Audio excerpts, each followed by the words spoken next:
C'est un bel exemple de manifestation capitalisme vert, finalement. Mais en tout point.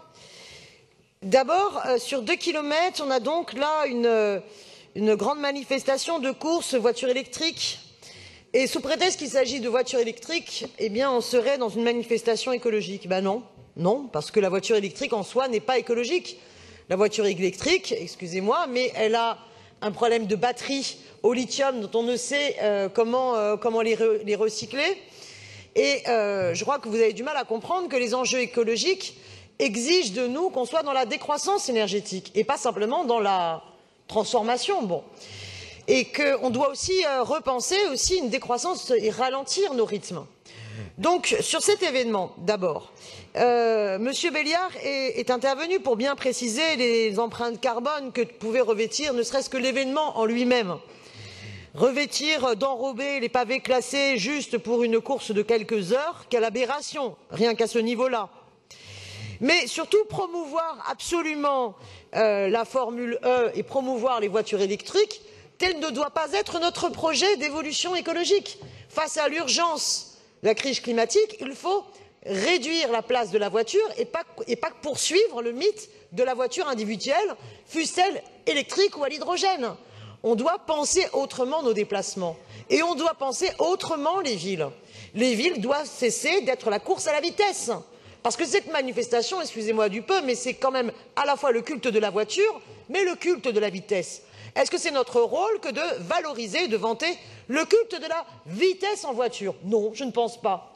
Alors, on me dit, oui, mais l'évolution technologique, elle passe justement par ces grandes courses. Mais écoutez, est-ce qu'on peut un jour penser l'innovation technologique indépendamment de ces courses, de cette logique de compétition? Est-ce que justement, ce n'est pas tout ce modèle-là où l'évolution technologique est forcément étroitement liée à ces courses-là qu'il faut remettre en cause? Je pense que si.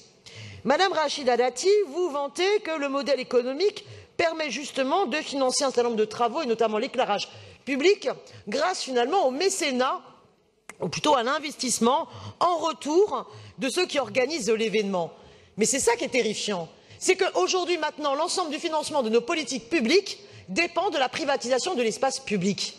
C'est à votre bon cœur, monsieur, dame. C'est-à-dire que c'est donc les gros organisateurs d'événements ou grosses entreprises qui ont besoin de faire des opérations de marketing qui vont financer nos travaux. Ça veut dire que nos politiques publiques dépendent uniquement de ces logiques d'intérêt privé. Je ne vais pas vous refaire à chaque intervention l'histoire de la petite grenouille parce que vous allez vous en lasser. Enfin là, vous n'avez pas compris que vous êtes déjà en train de bouillir. Parce que c'est vraiment cela. Non mais vous, monsieur, vous êtes toujours lassé de n'importe quel discours intantiné un petit peu à gauche. C'est que ça fait quand même belle lurette que l'idéologie libérale, vous en êtes le véhicule.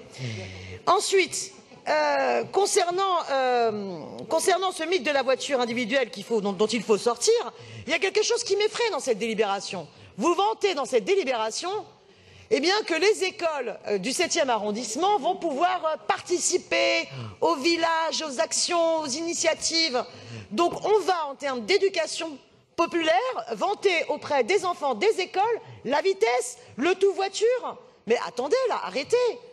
J'ai l'impression que c'est un fake de poisson d'avril. C'est pas ça l'éducation populaire, c'est pas ça le rôle dans nos écoles. Donc on est vraiment dans une éducation au capitalisme vert. Et je rappelle, dans le capitalisme vert, le problème, c'est pas la couleur. Donc je terminerai par non, 3 fois non, pas de partenariat dans les écoles avec les courses, avec cette course Formule E. Non, ça n'est pas un bon point pour la ville de faire financer ces travaux par cela. Non, ça n'est pas du tout une bonne empreinte carbone.